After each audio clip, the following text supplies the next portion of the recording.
few months ago, I donated my kidney to a complete stranger.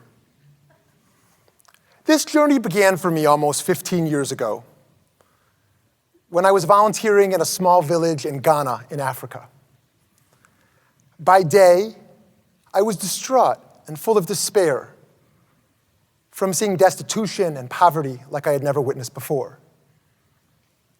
But by night, I was full of hope from the smiles of children and from studying Torah sources and moral philosophers. One of those thinkers who startled me and opened my heart and mind that we encountered on that trip was Peter Singer, a radical utilitarian and moral philosopher at Princeton University. And Singer essentially argues that when I buy a cup of coffee for $3, knowing that someone will die tomorrow without a malaria net that also costs $3, that I, in a sense, have committed murder because I have chosen my luxury item over the value of life. He further argues that if I choose to keep a second kidney in my body, which could be viewed as a luxury organ, being that most of us don't need a second kidney in our lives, knowing that tomorrow someone will die without getting a kidney, it is akin to murder. Now, we can poke holes in his theories, as we should. But for a punk college kid who was just trying to have fun in Africa, my heart got split wide open. And I started to ask myself, how much am I willing to sacrifice for my core beliefs? If I truly believe that every human being is created b'tselem Elohim, every human being is created in the image of God with infinite dignity and infinite value and infinite worth, how much am I willing to sacrifice for that belief? And so I left Ghana and continued my journey and studied in various yeshivot, Jewish study centers, went on to various grad school programs studying moral philosophers, founded 2 Jewish social justice organizations, married the love of my life, and had 2 babies. And with all that contentment, I continued to feel the existential angst that was born for me in Ghana. So I started to study the Jewish sources on this issue of organ donation. And I found that the Torah says, lo tamod al dam riecha, that we should not stand by the blood of our neighbor as bystanders. And that the Ramban, Nachmanides, the great 13th century philosopher and mystic from Spain, argues that we should essentially be willing to give up all that we have to save the life of another. For the Talmud says to save one life is to save the world. But I investigated the Jewish legal literature around how much risk should we be willing to take, because certainly self-protection is also a value. And the legal thinkers argue between vadai sakana and safek sakana. Is something a definite risk or a possible risk? And how, in moments of subjectivity, do we assess that risk to ourselves in giving to another? But for me, this was not only analytical and intellectual based on sources, it was also deeply spiritual and existential. Because the Talmud says that the first question asked at the gates of heaven is not, did you keep strictly kosher, or did you keep Shabbat? As important as those may be, but did you live an ethical life? And the question that kept me up at night was, have I taken more, or have I given more in my life? And I was sure, and I'm still sure, that if I were asked this question at the gates of heaven, that my answer would be, I've taken far more than I've given. Just our first few years of life, we're in diapers being changed, someone is feeding us, then most of us go on for education at least till we're 22, right? Just sitting and being fed education. And then even beyond that, as a privileged American, someone with a car, with a phone, with a computer, with a home, healthcare, all my basic needs met, there's no doubt I have taken far more from the world than I've given. And so I started to wonder, how can I offset that balance? What would it look like to try to shift that in some small way? So I investigated the particular issue of organ donation in the Jewish community, and I found there were 4 concerns primarily. First is emotional attachment to the body. Now this, of course, is not only a Jewish concern, but a human concern. The idea, even after our lives, of being cut into to take something out of us, or our parents, or our grandparents, feels daunting. The second is superstition. One is called ayin hara, evil eye, that if I talk about death, or if I plan for my death, or if I sign a will, I might bring about death upon myself in some sense. Or if there's a resurrection of the dead, I may be resurrected without all my limbs or all my organs. The third is the treatment of the corpse. And Jewish law has 3 prohibitions here. Nivul hamet, the desecration of the body, halanat hamet, the delay of the burial of the body, and hana'at hamet, the prohibition of benefiting from the corpse. And lastly, the definition of death. Jewish law argues between whether death occurs at the cessation of the heartbeat or the death of the brainstem. But what if a medical team has a different definition of death and they take my organs before my tradition's definition of death? That would be very problematic. So while all of these concerns have emotional and traditional validity, in my research of the Jewish tradition, the value of pikuach nefesh, of saving life, trumps all of those concerns. So once it was clear to me that my tradition and my values not only supported, but in some way perhaps even mandated me to think about this on the next level, I began to explore the situation that we're facing in America, the crisis we're facing. And that is that over 100,000 Americans are waiting for a kidney. And that waiting list has doubled over the last 10 years. And most people stay on the waiting list for more than 5 years, in pain, in sickness, on dialysis.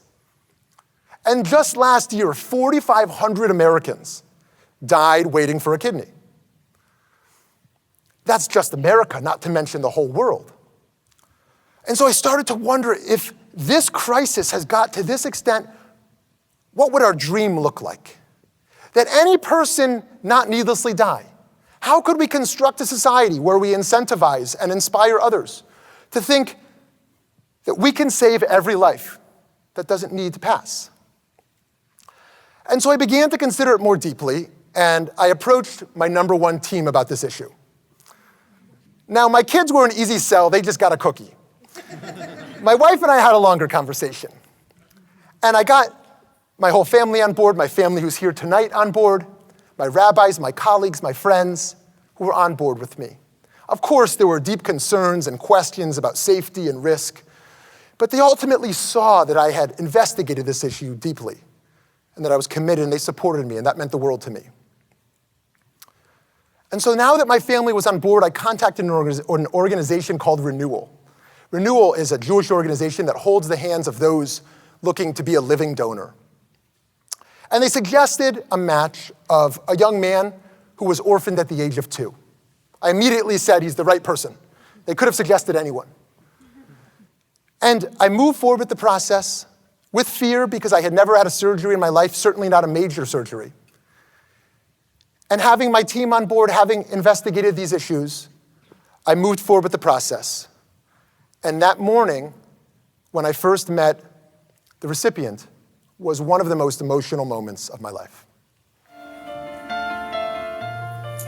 I've never really had the strength or power to help someone in a serious way. And I felt like, if this is my opportunity, then I want to seize it. And I can't imagine being on the other end and feeling like I was sick or dying and nobody cared.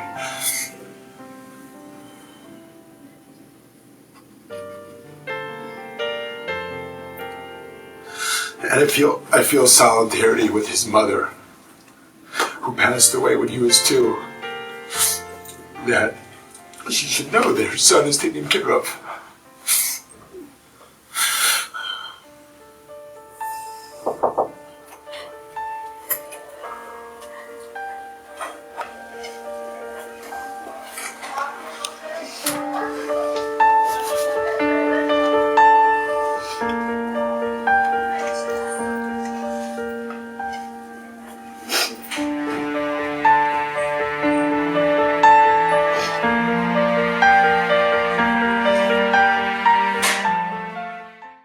I still feel emotional thinking about those moments today.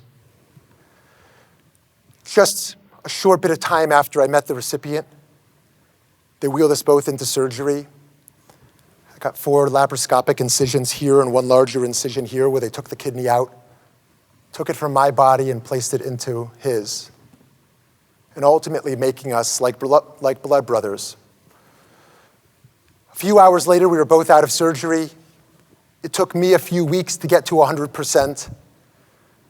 And the truth is, my wife did all the hard work. She took care of the kids and took care of me while I just laid in bed and had ice cream for a few weeks. And he, thank God, a few months later is doing very well and thriving in life back in Israel. And with that, I also gained more than I gave. For I gained not only a new friend, but a new perspective on life, this sense that our bodies are so temporal. They will pass in no time, but our souls are eternal. Our organs will die with our bodies, but if we give them away, they become eternal. They continue to give the gift of life. And I believe the Jewish community can do more to show global leadership. Whether it is contacting Renewal to become a living donor, contacting the Halachic Organ Donor Society to become a donor after life, having conversations with our family, signing our wills, checking the box on the driver's license to make clear that we want to give the gift of life. I want to close with this true story. A Holocaust survivor had a son who was dying of kidney failure. And he was very sick for many years, and they couldn't find anyone willing to donate. And finally, they got a call. And they flew immediately to Toronto to meet this family. And they met with them and the medical team. And then the doctor came in and said, "I'm so sorry. The family's decided they won't donate to you." And the survivor said, "I don't understand. This is my only child. I'm a Holocaust survivor. I'll do anything." The doctor said, "It's their final decision." He found the address of the father of the potential donor and went to his house. Man said, "It's my final decision. Get off my property." Man said, "Please, I'm a survivor. This is my only son. I'll do anything. Please, I'll do anything for your son who's willing to donate to mine." And the man in the doorway said, "You really don't recognize me? You don't recognize me from Auschwitz? When the Nazis told you to murder my son? And you did it. Get off my property right now. I never want to see you again." And the man, the survivor with tears in his eyes, looked at the man in the doorway and said, "That was you? But I never killed your son. I hid him away, and I raised him as my own. That boy who needs a kidney is your son, and he's a match with your son because he's his brother." Friends, sometimes when we give the gift of life, we receive miraculous gifts in return. Organ donation is not only a mitzvah, it is central to our Jewish mission and way of life. May we all find our path. God bless you. Thank you all so much.